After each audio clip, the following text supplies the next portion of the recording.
अंजलि की शादी कर ससुराल पहुंचने के साथ ही उसकी सास के हुक्म शुरू हो जाते हैं। हो गई शादी, बस मौज खत्म। कल से जल्दी उठकर काम पर लग जाना है। अरे माँ आज ही यहाँ आई है, इसे सब समझने के लिए कुछ दिन तो दो। मेरे और बहू के बीच की बात है, तू घर के मामले में ना बोलियो। इस पर जतिन वहाँ से अपने कमरे में चला जाता है और सास अंजलि को काम की लिस्ट सुनाने लगती है। सुबह पहले घर की सफाई करनी है, फिर कपड़े धोने हैं, साथ में खाना भी बनाना है। एक की वजह से दूसरा काम रुकना नहीं चाहिए है। जी मम्मी जी ठीक है। ये कहकर अंजलि अपने कमरे में चली जाती है। अंजलि, मम्मी हमेशा बोलती थी बहू आएगी तो उनका काम हल्का होगा, पर मुझे नहीं पता था कि वो काम हल्का करने की जगह टाल ही देंगी। कुछ नहीं होता, ये सब मैं अपने घर में भी तो करती थी, मुझे आदत है, कोई दिक्कत नहीं होगी। ठीक है, पर अगर कुछ हो तो बता देना।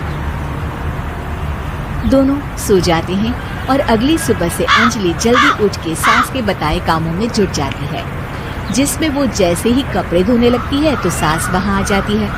अरे सुनो, ये कपड़े ऐसे नहीं धुलेंगे, सबको डिवाइड कर फिर एक एक करके अलग अलग धोने हैं। क्या एक एक कपड़ा अलग करके? एक बार में सुनाई नहीं देता क्या?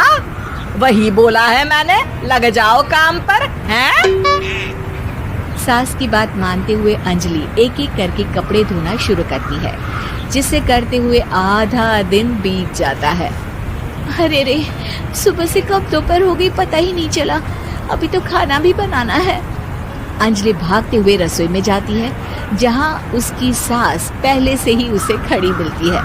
खाना बना लेना, देखो पहले पकोड़े तल दो और एक एक पकोड़े अलग अलग तलना, नहीं तो कोई कच्चा कोई पक्का रह जाता है।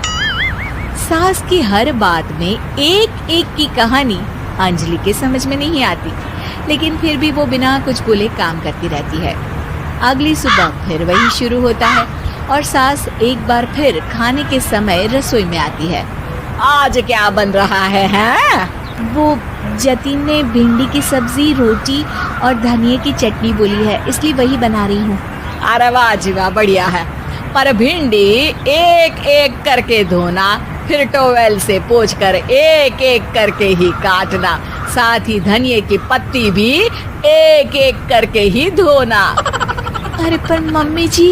अरे क्या पर, सफाई का ध्यान रखना आता भी है या नहीं है?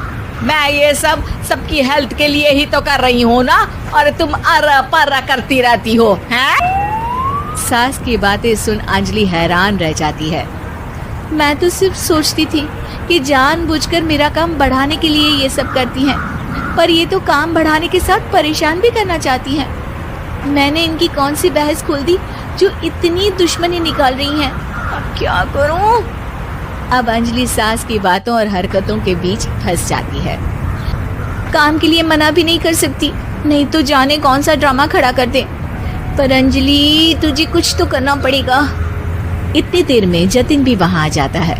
अरे कौन ड्रामा खड़ा कर रहा है और क्या करना पड़ेगा? जतिन की बात सुन अंजलि सोच में पड़ जाती है। इन्हें सच बताऊं या नहीं? पर अगर ये गुस्सा हो गए तो?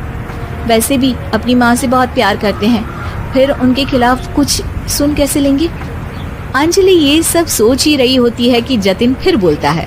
अरे क्या हुआ, कहाँ खो गई? अरे नहीं कुछ नहीं, वो मैं टीवी सीरियल के बारे में सोच रही थी। यहाँ और कौन ड्रामा करेगा? अरे तुम भी ना, चलो मैं चलता हूँ। इसके बाद कुछ दिनों तक अंजलि सास को सबक सिखाने के लिए अलग अलग प्लान सोचती रहती है, पर उसे सास के एक एक करके काम करवाने की आदत बंद करने का कोई तोड़ नहीं मिलता। अगर ऐसे ही चलता रहा तो कहीं मैं एक दिन अपने सिर के बालों को भी एक एक करके सुलझना ना शुरू कर दूं। पगली हो गई है क्या? अकेले में क्या बड़बड़ किए जा रही हो?